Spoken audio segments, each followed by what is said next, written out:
Alright everyone, we are coming back with some more of the house in Fata Morgana. And it looks like this isn't the final story after all. There is one last one to come. And we're finally going to experience that and see how everything comes into place. So I hope you all continue to enjoy watching. And let's get to it. Alright guys, and we are back. But was there even a scrap of humanity in it? Behind the three preceding doors, there had been a constant thread of ugliness and conflicting motivations. But there was hardly a trace of that behind the fourth door. The characters felt like nothing more than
it had been several days since I left the capital, and I could still see it when I closed my eyes.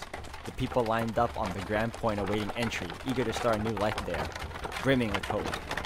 It was a city people were willing to pay high taxes to live in. If you were a performer, you could get some of those costs shaved down a bit by putting those skills to use. The capital was harsh on those who wanted in, and apathetic about all who left. It was composed of a powerful nobility and clergy, wealthy merchants and bankers, and a large population of poor.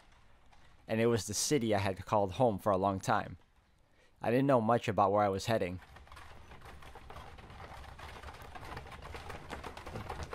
It's getting foggy. Looks like it might rain. Maybe we should take a little break. You wanna keep going? Oh, alright then. The coachman was frustratingly taciturn. He acted as though he had gotten stuck transporting a prisoner. Though that was hardly a stretch. From his point of view, I was nothing more than a criminal. Even the times he would acknowledge I had said anything, he made no effort to hide the scorn in his eyes, to pretend he didn't regret ever taking this job. And I would just fall silent again. The road was gradually getting narrower. We had long since left the paved city roads behind, and were now traveling along a couple worn-down grooves in the forest. How did I end up here? Why was I being subjected to this? I was done thinking about it. The more I thought on it, the less fair it seemed. The more I remembered, the worse it hurt.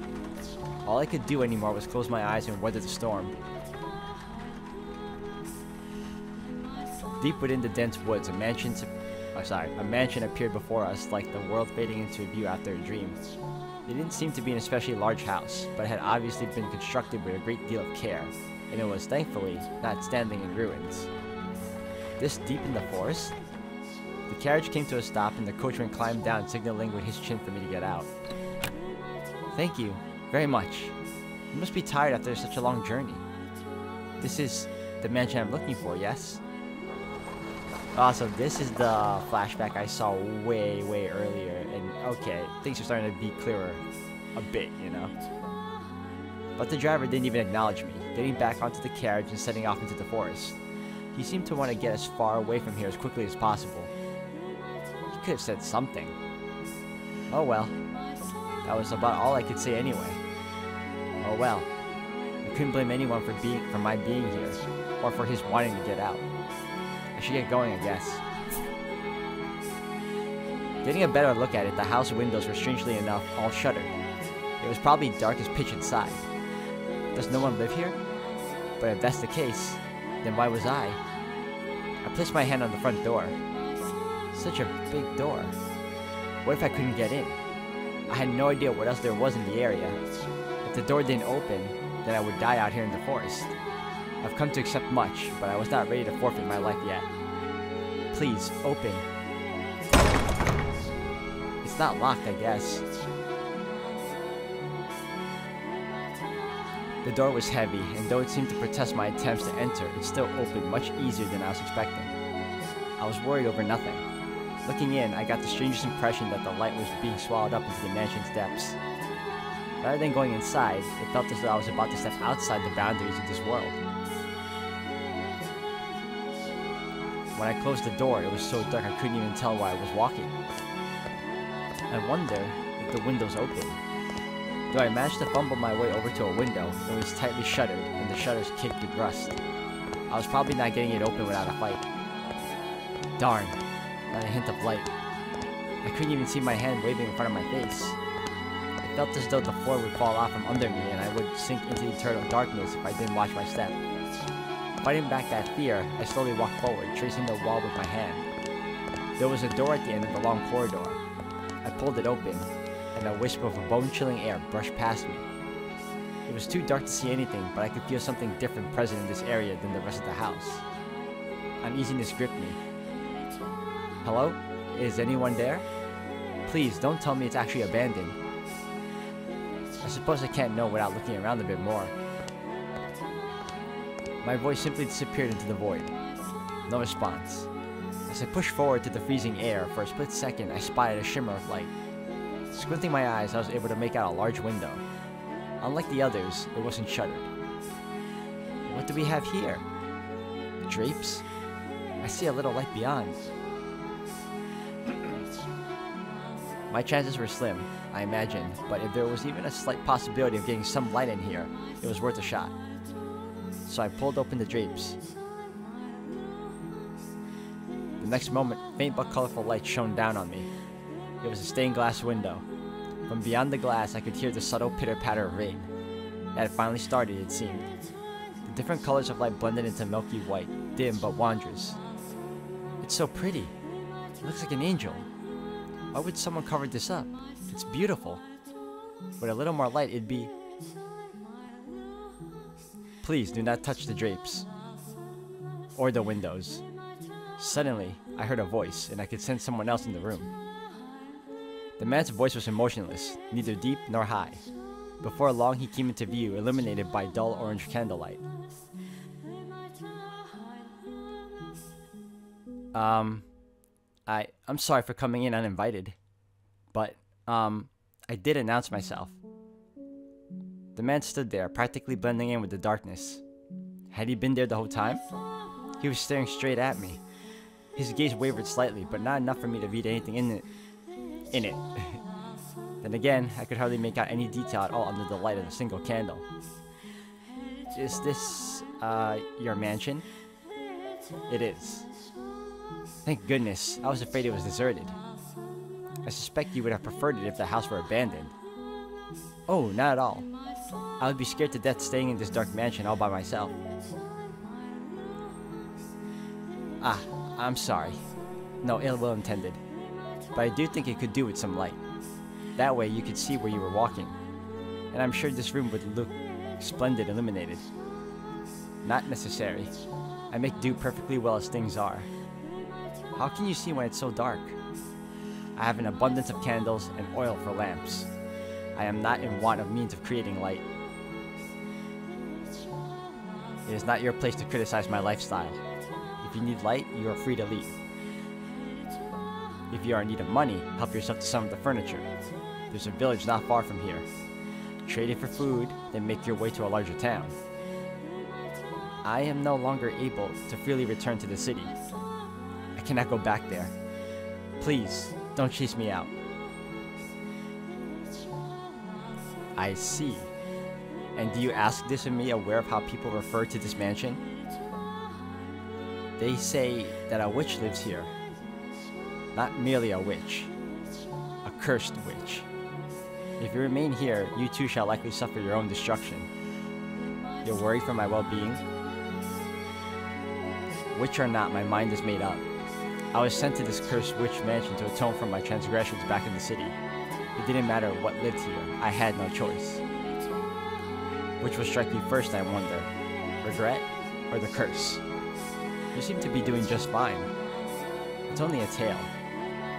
The witch is real, very much so. It is not a legend nor a fairy tale. The witch's name was Morgana. Well, we pretty much knew that though. Oh, okay, no, I did not know that part. It's me. So it's not Mikkel, it's Morgana.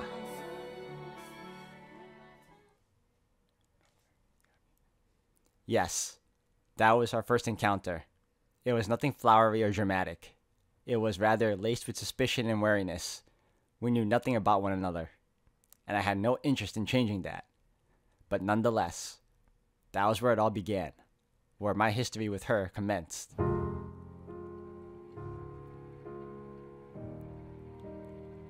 The woman had jade eyes. Open wide, they glimmered like jewels in the light shining through the stained glass window. She seemed to be at a loss for words. I wasn't lying per se. The rumors said a witch lived in this house, and I was the only one who filled that criteria. Thus, said rumors could be interpreted to be talking about me. After staring at me dumbfounded for a few moments, the woman suddenly burst into laughter. Oh wow! Here I was thinking you were kind of scary, and it turns out you're actually quite funny. What? I never would have guessed you were someone to tell such a ridiculous joke with a straight face.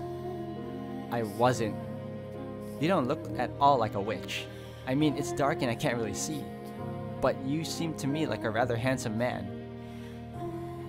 The word witch has a broader meaning than just a woman who practices magic. Any unholy person with cursed powers, man or woman, can be considered a witch. I think I get what you're trying to say, but my mental image of a witch is definitely more a woman. So, you're not a witch. To tell you the truth, I didn't know who might be here, which had me rather scared. But I think I can make this work. What do you? It's a pleasure to meet you, Master. Master? I was sent here from your old home. I was an Abigail for your mother, but, well, I might have made a little goof. I froze the moment the word left her mouth. Home. It rattled around in my skull, shaking up terrible memories that almost brought me to my knees. Why, after all these years, were they reaching out to me now? Even sending someone to bring me back. Just sending someone. To what end? For what purpose had they shipped an Abigail out to this remote mansion? What was my mother thinking? Was this another one of her attempts to break my curse? What do you mean you made a little goof? My voice came out weak. I did my best not to let it show on my face. It was a teeny tiny mistake. Nothing you need to concern yourself with. What did Mother say about me? Well, it was actually your father who told me to come here. I never really spoke to your mother much. Father sent you. That made even less sense. Why would he have? Did Father even know I was here? No, if he had known, I would have been... Who was this woman? And what was her goal in asking to stay here? Well, there you have it. I'll be here for a while. If you need me for anything, do not hesitate to ask. I'm confident I can handle most everyday tasks. Now, where should I begin? Oh, I know. Are you hungry, Master? Food? I can't imagine you eat much, being as skinny as you are. I turned my back on her without responding. No matter what her goal was, she had been sent from that house. There was no way anything good could come of that, and there was no way I could live with someone who had ties to them. I prayed she would take the hint, give up, and leave. Master. And so I kept ignoring her. Master! Master! I ignored. Master! I ignored her. Master, what would you like for supper? Nothing. But failed, spinning back and shouting. Her eyes went wide, and then she gave a sheepish giggle. I glared at her as she fidgeted uncomfortably. Eating is one of the most basic human needs, so if you're hungry, you should really eat. I said I didn't want. What was that sound? Must you ask? That's not a very polite thing to ask a lady, you know. Huh? You know. It was a long trip, and all I had to eat on the road was dried fruit. I felt like I was some kind of animal. So, what I'm trying to say is that I'm hungry. That wasn't the sound of her stomach growling, was it? I thought lightning had struck in the distance. And would like some supper. The kitchen is at the far end of the hall on the first floor. There's food in the cellar. Help yourself to any of it. Thank you so much. I honestly feel like I haven't eaten in days and I'm about to die of starvation. So in this version of the story, I don't think Mikkel or Morgana, for that matter, has no curse at all. In terms of, like, touching anything would kill them. Because I feel like this seems like a standard meet and greet at the moment. And by standard, I mean for them. Oh, and I shouldn't need any help finding it. I plan on exploring the house anyway. It's rather exciting being in a new place. Damn it! That did not go as planned. Oh well. She can do as she pleases. I'll have nothing to do with it. Oh, Master! Are you sure you don't? No. Master! Master! What is it now? My name is Giselle. It's a pleasure to meet you. And your name, Oh, Master, you! I actually left the room that time, making my way back to my chambers. At some point, I would seriously have to chase her out. Especially considering she had come from that house. But regardless, I was not terribly fond of her.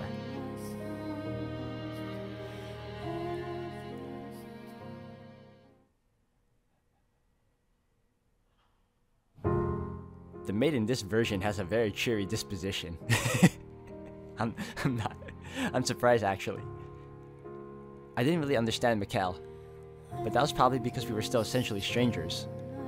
Having been sent to the mansion as reparation for my mistakes, I wasn't sure who I might find there. But I was tentatively convinced he wasn't a terrible person. He didn't do anything to me, except stay away. Mikkel spent most of his time in his chambers, which he had told me to never enter under any circumstances. So we rarely encountered one another in the halls. For that reason, I made an effort to be kind and cheerful on the sporadic occasions we did cross paths. I figured if I kept that up long enough, he would eventually warm up to me. And as new housemates, being able to enjoy our time together was obviously preferable to the alternative. If I did manage to break the ice, I hoped we would be able to do some talking about the mansion, about him, about me. I just had to keep working at it. Mikhail didn't need me to take care of him.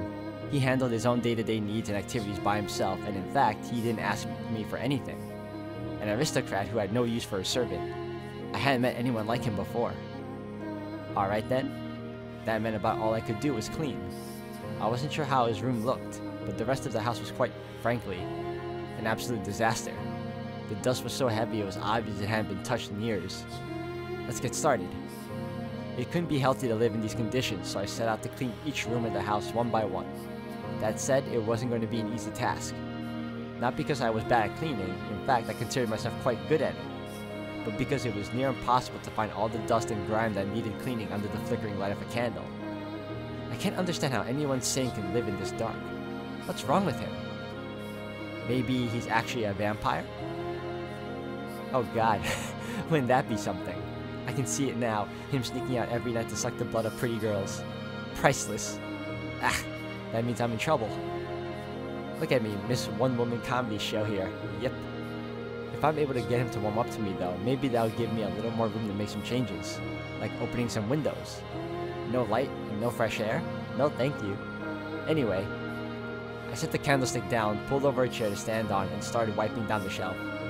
The chair's legs seemed to be uneven, and as it wobbled slightly beneath me. So many books. I wonder, do they all belong to him?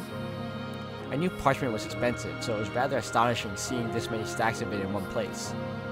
There were even some books with bulky, extravagantly decorated covers. He does come from an esteemed family. I'd spent enough time at his family's home. It was a constant bustle of servants and guests. The exact opposite of what this mansion was like. Why had he left his home? What had he done to be sent all the way out here to this remote mansion with less than savory reputation? Need to be careful not to overstep my bounds. I am a servant now. A servant. But once the thought crossed my mind, I couldn't get it out. I'd always had a bad tendency to chase my curiosities as soon as they struck pushing to scratch the itch no matter how much my actions annoyed others. I couldn't do that here though. I was simply a servant, and if I go on Mikhail's bad side, I risk getting thrown out. You know, I just realized that her character is an amalgamation of the three storied females, or the three versions of the white-haired girl in all three stories. More so like, what's her name? The Maria, like in terms of how outgoing she is, not the betrayal part. I wonder what kind of books he's got in here. Oh, and the whimsy of what was maybe not just all the white-haired girls, but also the girls in these characters, in these stories. So she had the whimsy of Mel's sister. So I attempted to distract myself. I grabbed one of the books and attempted to pull it out. What? But the strings binding the parchment must have gotten tangled at the back. Whoa, whoa! Because the books on either side tilted back with it. Ah! And then the entire row came crashing down on top of me. Ow! Oh, for cripe's sake. I'd fallen off the chair and a downpour of books was still coming down on me. I had fallen. Oh, okay, I'm repeating it again. A mountain of dust with it. Seriously? What are you doing? What? Suddenly, Mikhail was there, looking down on me from a little ways away. There was, as usual, not much I could read from his expression, but I could hear a vague trace of exasperation in his voice. I was doing some cleaning and impressive work. I'm usually better than this. It's just so dark, mistakes should be expected. I didn't expect Mikhail to be so sarcastic. I really think we should open some windows, Master. Get some light, some air flowing through here. I never asked you to clean anything. You did this entirely yourself. But there's so much dust. It can't be good for you. I am perfectly healthy. I don't see the problem. Had he even seen himself? No way someone that skinny was perfectly healthy. You look like you have something to say. He can make out my face in this darkness? Oh, you know. I wanted to be useful, and cleaning is about all I can do here, so, you know. I was sensing something else. But alright. He let out a sigh, stepped over toward the pile of books, and then reached his hand down for me. I suddenly felt the pang of embarrassment about the fact that I was still splayed out on the floor. But I raised my hand up to take his, only for him to pick up a book instead. You could at least help me up. You have legs. He said casually, returning the book to the top shelf. Maybe I was wrong. Maybe he was a terrible person.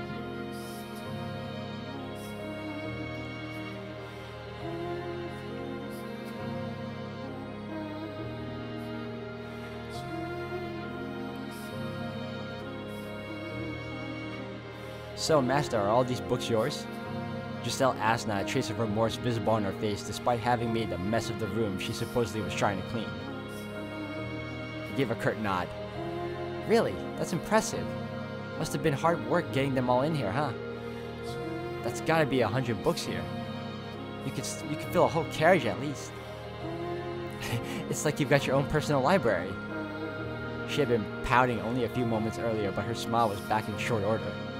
Her jade eyes were like little balls of curiosity, glittering in the faint candlelight. I was not particularly fond of overly expressive, rather overly curious women. Did they not care that they trampled uninvited into other people's personal spaces? Or were they not even aware that their actions were invasive? I averted my gaze from hers. I received one roughly every month. Ah, I see. Wait. She turned back toward the shelves. I presume she understood the implications of what I just said, of the fact that there were nearly 100 tomes here, and I received only one a month. Huh? Giselle fell silent. I couldn't blame her if she thought any of my circumstances, or my family, or my life bizarre, but I didn't care what she thought of me. In fact, it was to my advantage for her to be uncomfortable. I just needed her to stay quiet and keep her nose out of my business. There's more than I thought. I said not to her, but to myself. I had no reason to count the passage of time anymore. Served as a record of how long I'd been here. 121? What? There are 121 books. 10 years in 1 month. You were counting? I thought she had just sheepishly gone quiet. What an inscrutable woman. You've been here in the mansion for that long? All by yourself? The truth was, there had been times when I wasn't alone. But Giselle had no need to know that. You already know the answer. A look of pity formed in Giselle's eyes. Enough. I never asked for her sympathy. I'm here by choice. You mean you weren't banished here? No restraint, this woman. No. I came here of my own volition. I didn't care enough to elaborate, though. Picking another book up the floor, I brushed the dust off its cover. It was a gaudily decorated tome. That's a very fancy book, isn't it? But apparently Giselle was unable to take a hint. What's it about? I let out a sigh and opened to no page in particular, sticking the book out toward her. She was a servant. And a woman. There was no way she could read. Let's see here. This land is hardly suitable for cultivation. It can only produce over sour grapes. I would probably get more out of it if I tore down the fields and made it into a market. Sounds like a lord's diary. You can read? I was caught slightly off guard. It was rare for a noble woman to be able to read and write, let alone a servant. Was she truly what she claimed to be? I had someone teach me. So, is this book any interesting? It's dull, worthless tripe. I can't imagine why anyone thought it was worth binding. Tough crowd.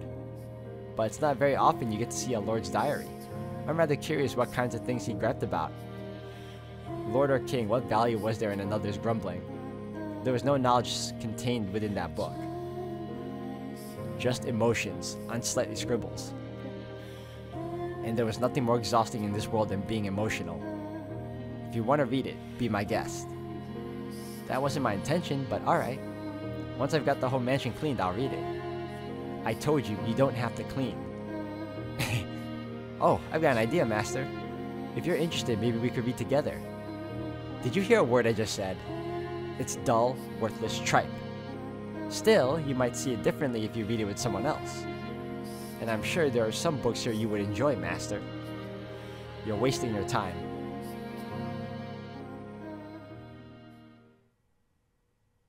The suspicion and restraint budding between us was trite and insignificant at that point. Alright guys, I'm going to have to end the video here for today. Thank you all for watching. Now this is a very real story right now. I'm liking it. I'm especially loving the differences, the slight differences between both characters now. Like Mikkel he is more sarcastic than his previous incarnation, and this version of Giselle is more open and almost, like, not even almost, she is friendly, very welcoming in fact. So we're going to continue on in the next one.